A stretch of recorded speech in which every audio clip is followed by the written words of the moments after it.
Brian. Brian. There he is. There we go. All right, we're in business.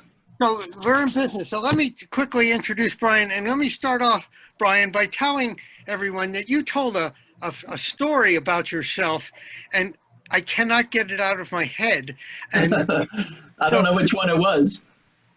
So it's the fact that your name, it's Brian, and then it's Freed, right? Oh, so you like when I make fun of myself? Thank you.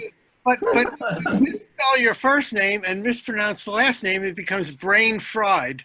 And I was terrified that I was going to call you Brain Fried during this whole time. So you've ruined my entire week. Listen, you wouldn't be the first, so that's okay. So anyway, Brian is known as the Inventor Coach. He's a successful inventor and entrepreneur himself, with many of his products reaching market success in big box retails and home shopping channels. By the way, I looked for your egg device at Marshall's and I could not find it.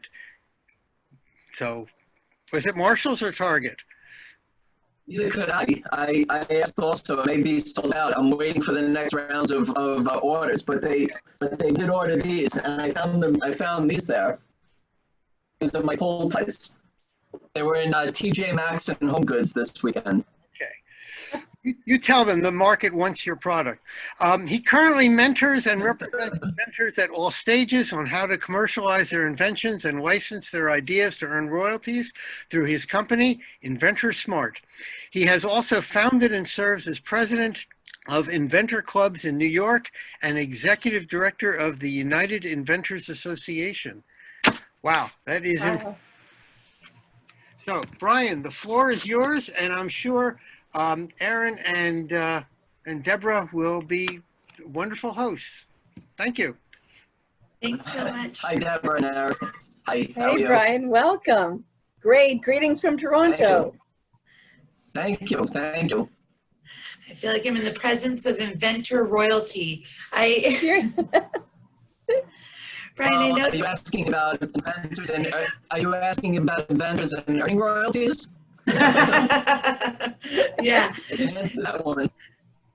So I noticed that this is an Ask Me Anything opportunity, and I'm curious. You were generous enough to post your email on the schedule. Did you receive some questions in advance, or Jake? Did we? I think I did. Jake actually had several questions. I don't know if you have that sheet or Jake, if you want to run those that people send in, or I can just talk about. Well, actually, the most. Go ahead. Brian, I think we're having trouble hearing you. At least I am. Are other people? Yeah. Okay, so there's an audio problem now. It sounds like we even get closer. Your voice. Can you hear me? Yes. Keep talking though. Testing 1, 2, 3, 4, 5. Okay, so here's the thing. If you have something to present, that's great. If you just want us to ask questions, that's great too. It's your stage. No, ask questions. The last time we did this, I ended up giving a presentation. This time, if you'd like to ask me any questions, or I can help you with discussing the most active questions that I'm given all the time. Great. Why don't we have a good plan? Well, you all have been kind of going through this. Are there any questions at any stage of the invention steps that you'd like to ask? Okay. Well, I have a question. Brian. I would love to know, as we've been hearing from our young inventors, we've heard a bit about their journey, and I would love to know more about your journey to become the Inventor Coach. And you talk in your background a bit about the different stages, but I'm curious about when you were like, how old were you when you thought invention is cool? I'm still a big baby. So I don't remember. It's all the same to me. It's just a blur. I don't know. Age, it just creeped up on me. I'm 46 now. What can I say? But when I was younger, I realized that I was like looking at how things were made and how things were done. And I was always curious about it. It's not that I'm an engineer, I'm a design, like, I know how to draw, like I can draw a chicken scratch and stick figures, but just thinking about problem solution of the world and the way, like different environments and how people do things. And maybe it's that certain things annoyed me and I try to find a solution to it. Or I see something that somebody's having difficulty with, and maybe I can come up with a better way to do it. When you catch that I want to say, I'm scared to say the word virus or bugs or any of that stuff, but when you catch that itch, I don't even know if that's good to say these days. I might, but I'm just saying, like, when you get into the groove, I like that. That sounds cool. Groove is good. But when you get into the groove of, like, just knowing that when you come up with something that could be something interesting and something that can help or make things better or come up with something new, and you go through the routine of starting to do it, it gets easier as you go along. So my job is to be able to help people to figure out what to do first, second, third, fourth, fifth. And a lot of times also, Deborah, I help them to realize that they should move forward at all. And that's okay too, because you can go on to your next idea. So is it something that you want to work on, go in a big circle and end up where I can help you see it clearer from the beginning? And that's what I just did before this call, is I helped some people who actually have a patent in Canada and filed in the US, but they wanted to work on their idea and they're fine. But I'm saying, like, first come up with the idea, capture it. So use somebody that, you know, like you see things and you're like, whatever. Or use somebody that says, you know, I see these people at the airport. I see these people at my job. I see these people, all the students that are listening. I see these things happening in the classroom. So what if it was done this way? So are you somebody that just lets that go, or do you stop and you capture it? You're going to write it down? You're going to text it to yourself? You're going to send yourself a voicemail message? What are you going to do? So who are you? Are you a follower or are you a leader? Right? Are you an innovator or are you somebody that watches innovation happen? So these are things that you got to capture that moment. And then there's many people that do that. And then they say, okay, well, I'm not doing anything with it because I don't know what to do with it. And I don't know where to go or what to start. So they scour the net, or they're pulling up things on TV or whatever. They don't know what they're doing. Or they end up coming to different inventors groups, and some like to do research and figure things out, and some do it on their own, some get help. So that's the part that I love, is to try to catch people from the beginning and help them to realize if it's something that can make the money. And I've almost like, you know, I showed you these pull ties, for example, and I showed this to the first session that we did a couple of weeks back. So if I showed you this product and I said it was for bread, so you take the bread bag and you put it through and you push the button and you close it and it seals it tight, okay? So, you know, there's twist ties and the plastic tabs that are on bread, but we can talk about bread all day long, but you might not even eat bread, or you don't really care about the twist ties and the plastic tabs. You're like, as much as I eat bread, whatever. But then I started to say, how about the cereal boxes that left open, the bag in there? What about in your pantry? What about the freezer bag we get from the club, the big club stores, and you buy that big bag of French fries, and after you open it, you're not eating the whole thing. How do you close it? Rubber bin? So now this is freezer safe. It's dishwasher safe. It's reusable. You can use it in the pantry, bread, this, that. How many people have a kitchen? Now everybody wants it, right? So what I do is I help people to figure out what their window of opportunity is, to decide if it's something that's going to make the money or not. So if you're talking to me about a golf ball, there's a gazillion golf balls out there, and there's a lot of solutions to different things. But how many people play golf, right? So these are the type of things that I kind of navigate through with people to figure out if it's something that's going to make the money or not. And listen, sometimes it's something brand new, and I don't have the answer. It's not fair to anybody to say they have the answer. I don't know who people think they are, like, and magicians, right? Like you called me before. But it's a matter of like trying to figure out like the best shot of success. making educated decisions and doing the right steps and having the right people to help you and get the right information. So a lot of people I also speak to, whenever they go, they started step 9 and 10, and they didn't take a particular step in the beginning, which is one of my biggest things that I have an importance of, is to do a patent search. So how much does it cost you to do a search on your own online? Zero. So put it in descriptive terms. I helped an inventor yesterday that I shared my screen, told me his idea. I wrote the description in the computer. I hit images, and all of a sudden we saw the same thing as what he was coming up with. So if he didn't do that, he would have been talking to somebody or saying, you know what, I'm going to keep going. I'm going to do engineering and prototyping and doing all this stuff. And he didn't take the first step to do the search. So start by yourself, it costs you zero. Then take what you find and give it to a patent attorney or agent and have them compare what you found online and compare what you have and see if it's something that's patentable or not.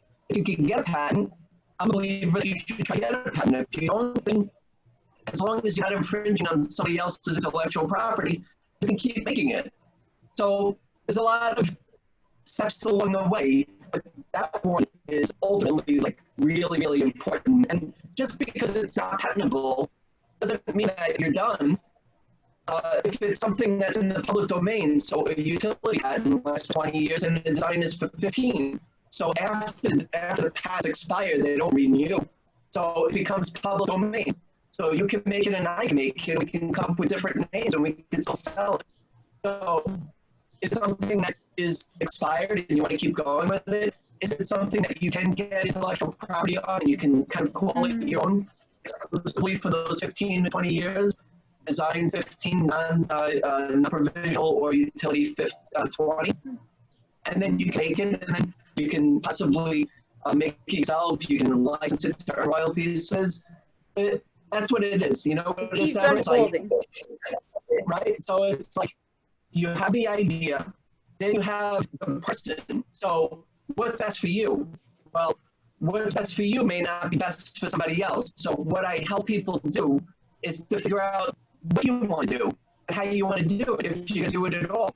So do you have a full-time job? Is it something that you have the time to manufacture? Is it something that you can get on the phone and make cold calls, or is it somebody that you're going to hire to be able to make those calls to try to get a licensing deal? Like, I can speak to a gazillionaire that has the money that can manufacture a product 100 times over. But is it something that they want to get into manufacturing? Do they understand that particular product that they came up with to manufacture? So that's why I help people to figure out, based on you and your product and your financial situation and who you are and your time, maybe, you know, like these different variables to determine what might be a better decision for you. Nice, nice. I get the feeling. I'm guessing Erin has a burning question. I can read her. You know that. And admittedly, this is a bit of a self-serving question because it's something I've meant to look into, but it seems like I've got the right guy on the case. What's the difference between finding a patent in Canada versus in the States? And given that this is the Global Innovation Field Trip, like, what are the differences around the world? Like, what are the differences around the world as far as bringing your product to market, or just the mindset? Because I really have a chance to speak to people all over the world.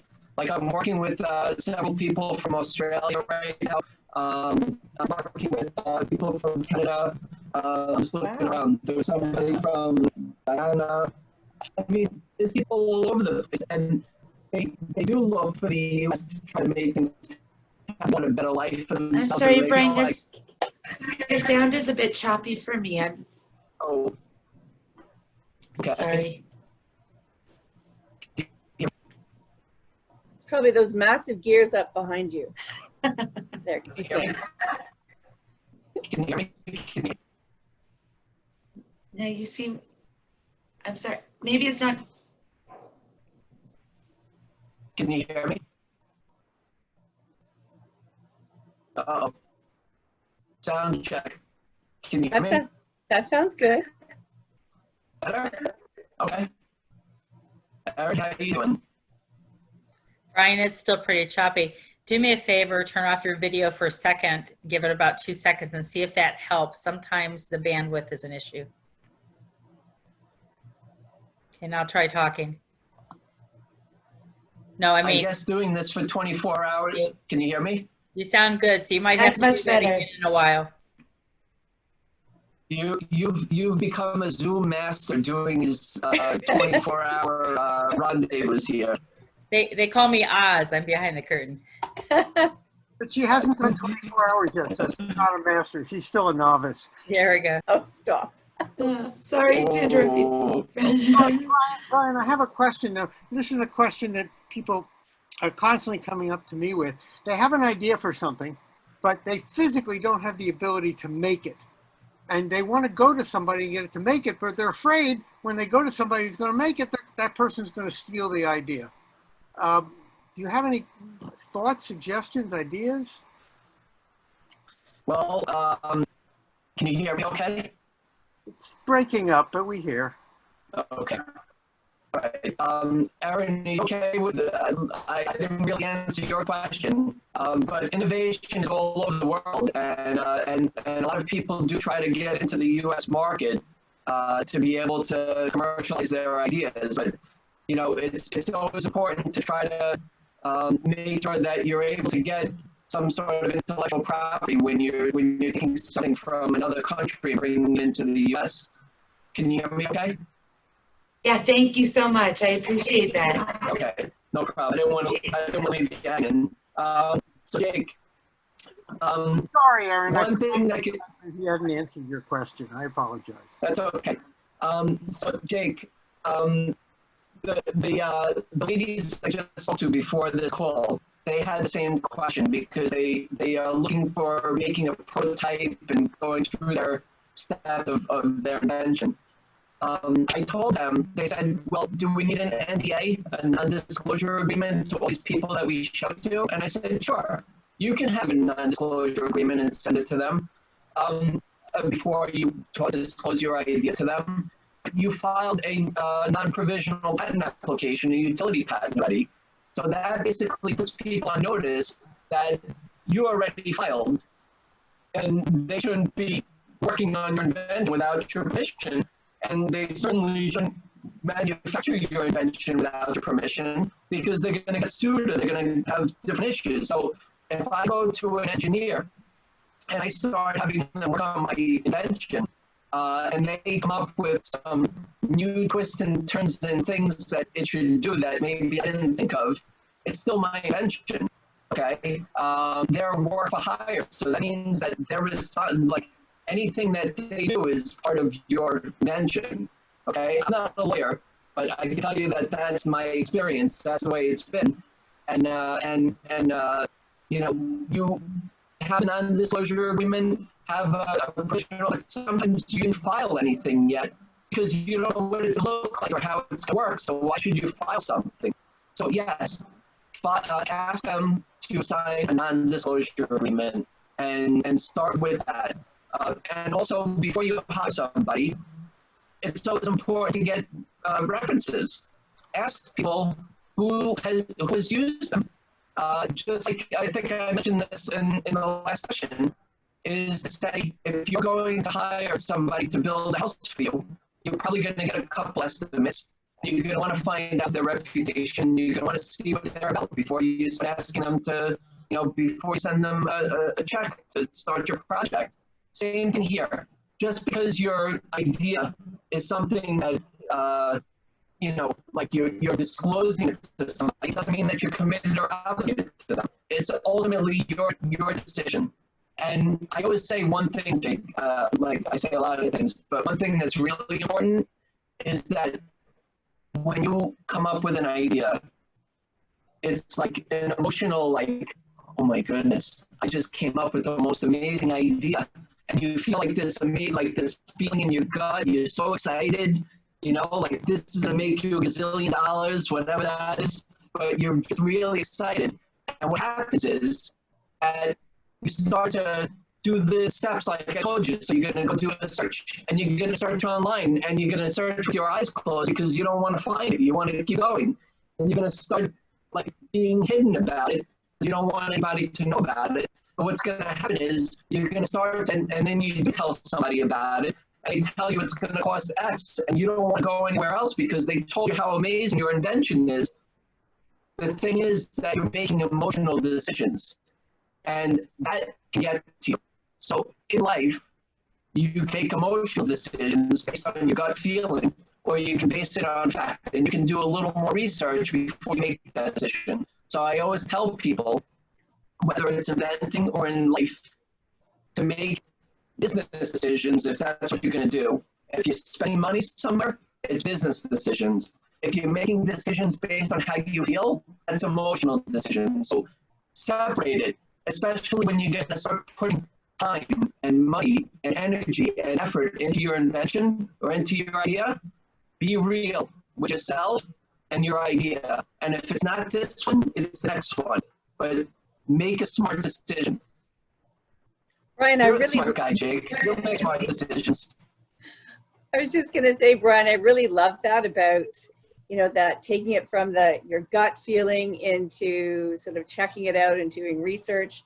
And I know there are a lot of young viewers with us today. And I'm curious, what are your thoughts for them when they come up with an idea, but there's so many challenges and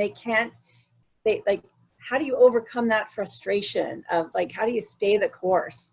Do you have any advice for them on that front? What? Can you hear me? Can you hear me okay? Yes. Okay. Well, there's frustrations in anything, especially when you don't know what you're doing and navigating. When you come up with an idea, it's brand new territory for you, right? So what do? Well, if you have the steps like we're discussing tonight, to be able to start with doing an online search yourself, going to the stores, where you visualize your idea to be, doing a professional patent search and getting a patentability opinion, being real with what all these things are, that will help you to start and navigate through what you should do next. So what's the frustration, Deborah? What part of the process, like coming up with the idea? Sometimes if you force something, it doesn't come out as good as being empowered when it naturally comes to you. So as long as you're aware of your environment, where you are, and how people are doing things, and how you're doing things, and how you can make it better, or how you see things that could be done a different way, those are the times that you capture it. It's not something like, that you can turn on and off. Maybe it is for some people. You can bring some things and have like one focus. Like, if I have a company that comes to me and says, Brian, I want you through your, all the inventors that to come up with this widget.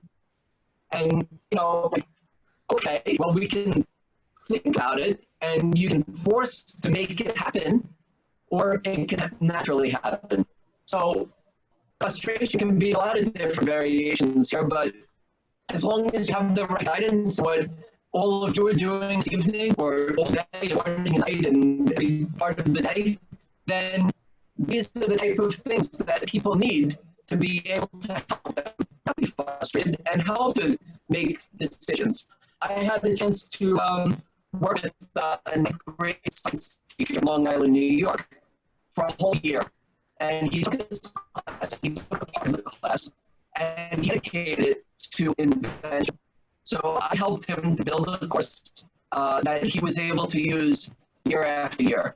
So I went in the first year 4 times during the year. The first time was to help the students brainstorm. So they got into groups and they all found the common ground. So 3 of them played sports, and another group, 3 of them wore makeup, and another one took the bus on the way to school every day. So they found common ground, and then they decided on the things that they were. Oh, okay, let me pause my video 1 second. Yeah. Okay, I'm back. That's better. That's Better? good. That's good. Okay, thank you, Julie. So they came up with some common ground of what made sense for them to and like, you know, the sports girls, they came up with something that when they get hurt, like a new ice hack.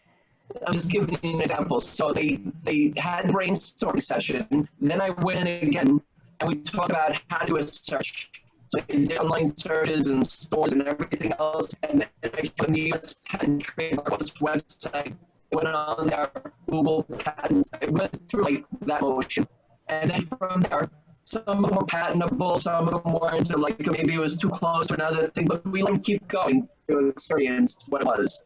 And then they learned how to make prototypes. They had 3D printers in their classrooms, so they learned CAD, like basic CAD files, or had somebody else do CAD files for them, and they made prototypes. Or they took pieces of things that already exist and made prototypes for themselves. And then after the prototypes, then they talked about what manufacturing might look like in the manufacturing process. And then after that, they talked about commercializing it and selling it. And then after that, they came to my inventors group and they presented their inventions to my inventors group, and all their parents were invited, and then had some legislators come down and give them proclamations for their work.